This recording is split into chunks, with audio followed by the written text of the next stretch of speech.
This is Radio TV Phono Nut, and moving away from stuff getting busted in shipping, thought we'd get back to something a little more pleasant, and what we have torn apart today is an Espey 78 RPM record player. They also made radios, and I've seen some stuff made under government contract for the military that was made by Espey Manufacturing Company. Now, there's no name whatsoever on this record player, but I just happened was doing a little looking around on eBay and found a Sam's Photo Fact for an Espey record player that looks just like this.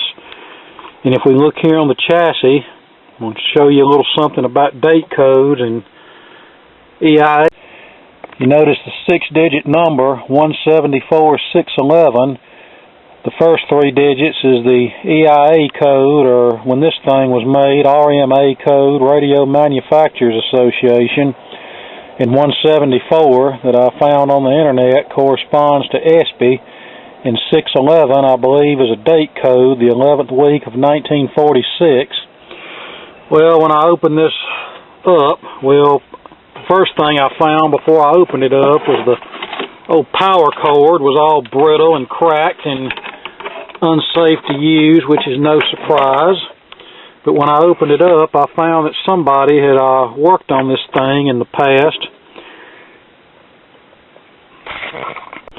I found this 33 microfarad 180 volt match used to cap just tacked across a couple of points here. It wasn't soldered well. All I had to do was heat the connection and it fell off. Then I found this Tobe jet capacitor that was in there the same way. And you see another smaller electrolytic across from the cathode to the output tube to ground, and there's an orange drop that somebody stuck in there sloppy like. I don't like long leads poking out, so we're going to have to fix that. I think this resistor has been changed. Now I was wondering to myself, why did somebody go to all this trouble and not replace the rotten power cord? Well, this was probably done so long ago that the cord was still usable at that time. This cap looks like something from the 70s, so this was probably done 35 or 40 years ago. But today we're going to do it right. And this cap is still perfectly fine to use. I just don't like the way they had it in there, which they just laid it over the terminal and soldered it down. You need to make a good mechanical connection before you solder it, and you need to keep your leads as short as possible. That way they don't get touchy-feely with anything. But yeah, this cap is still perfectly fine to use. Alright, I'll now post a photograph of what this looked like before I pulled the parts out that someone installed ages ago.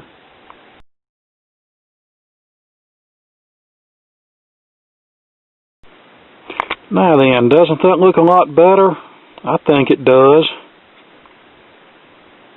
And I attached the plug off of the old wire to this slightly newer wire. Wire that's new enough that it's not going to dry rot and crumble apart. It's something I cut off of something else, but it looks very nice on this record player. It looks just like the original. And the old plug just gives it that added touch. Alright, checking across our power cord. We have continuity, that's good. And we measure no shorts to ground, so I think we can turn this on and see what happens. Nothing happens.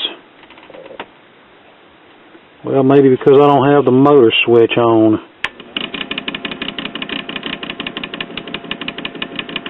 Sounds like that idler wheel's in healthy shape, doesn't it?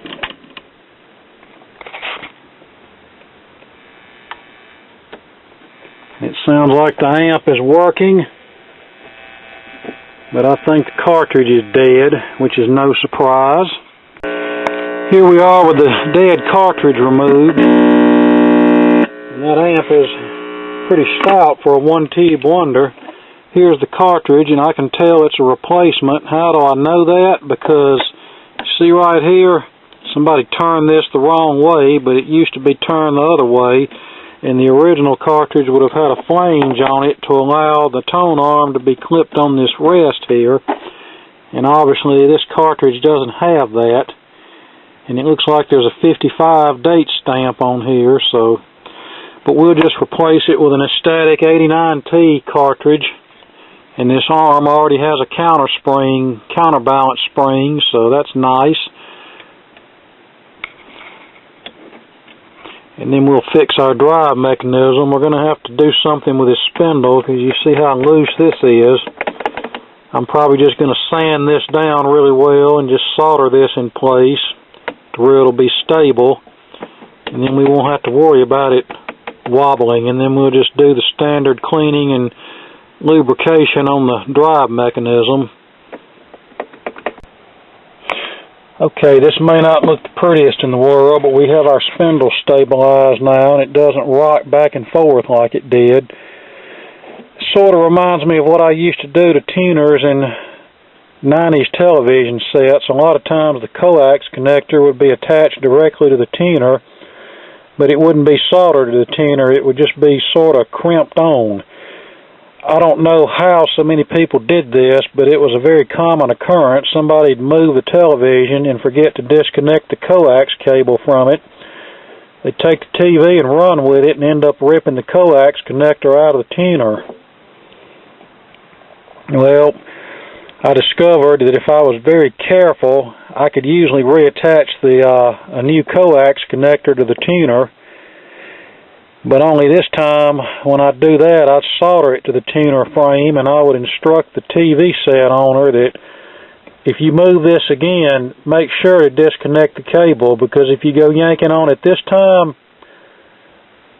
you're probably going to ruin the whole tuner as well as break the printed circuit board chassis that the tuner's soldered to. So be careful. And this ain't going anywhere. It's there. Alright, there it is. Platter's running straight, and it doesn't sound too bad considering I haven't cleaned or lubricated anything, and that idler wheel has a dent in it.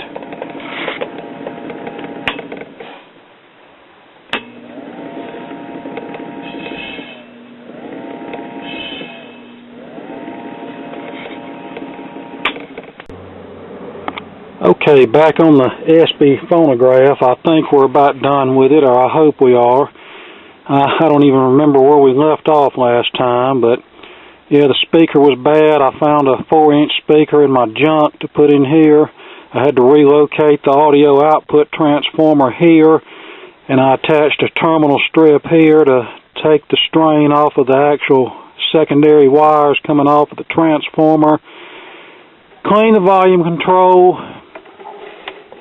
Redid the amplifier, made it look a lot neater than it was to start with. Took the motor apart and cleaned it and lubricated it. That was nothing new. We've done that plenty of times before. No need to show that again. And I replaced the cartridge with an old Espey 89T school record player cartridge out of the junk pile. Replaced the pilot lamp with a number 47 bulb. And now we'll put it all back in the case and see if it works. And I also had to rig up a means to keep the tone arm stable during transit, because with the old cartridge gone, we lose the clip that we had on that. So I just simply took an old piece of lamp cord and attached it under the original tone arm rest and fixed it so where when the tone arm is in transit, or when the record player is in transit, you can just tie the arm down and it won't go anywhere. Alright, let's fire it up and see what happens. And I did replace the cord with a good one from my junk pile and put the original power plug back on there. Since this thing's kind of crusty, I'm trying to fix it for as little amount of money as possible. Yes, that idler wheel's got a little noise. There again, I'm not going to spend $30-something for a wheel rebuild on this. Because like on so many others, before you know it, we'll have over $100 in this, and there won't be no way I'll be able to get my investment back. Okay, let's get a record and see what happens. but one was too many for me. And now I don't care, baby, wherever we go. I think this is a dual LP cartridge, so I'm going to have to find one with a 78 tip on it. Heart will tell on you when tears come down. Alright, I found an old cartridge that still has a good 78 tip. I found a piece of felt off of another turntable and just stuck it on this one. Not reflocking this thing. That's too much labor and expense. As far as the noisy wheel, I found an O-ring and replaced the original tire with that. And I used some sandpaper to rough up the O-ring a little bit so it would grip.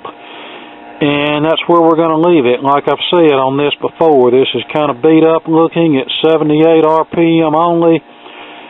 And I'm not going to sink a ton of money in this. As in, I'm not spending $30 on a wheel rebuild, and I'm not spending $20 on a new cartridge. We're just going to have to make do with what's around here, because if I go getting carried away on this, I'm not gonna regain my investment. I'll be doing good to do that anyway. And here's your pilot light. We come now as humble as we know how. With our heart.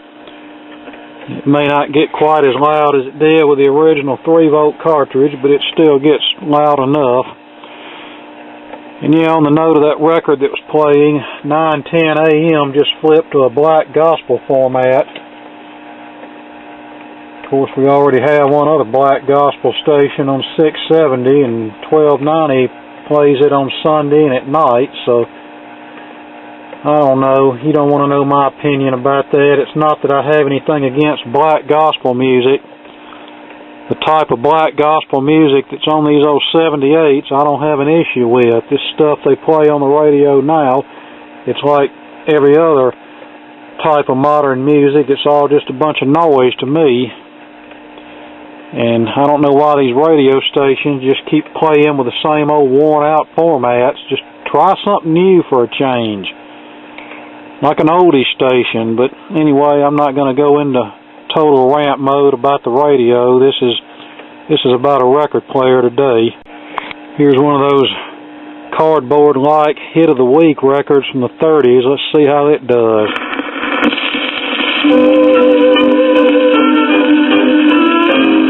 This is the new Dolium record playing 5 minutes of continuous quality music, almost twice the playing time of the average record.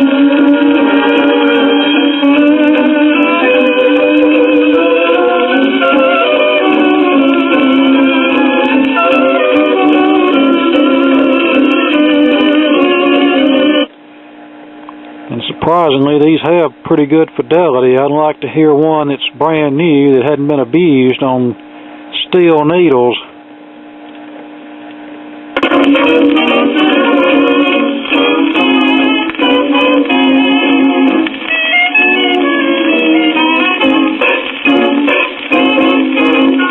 Next Thursday, a new hit of the week at your newsstand.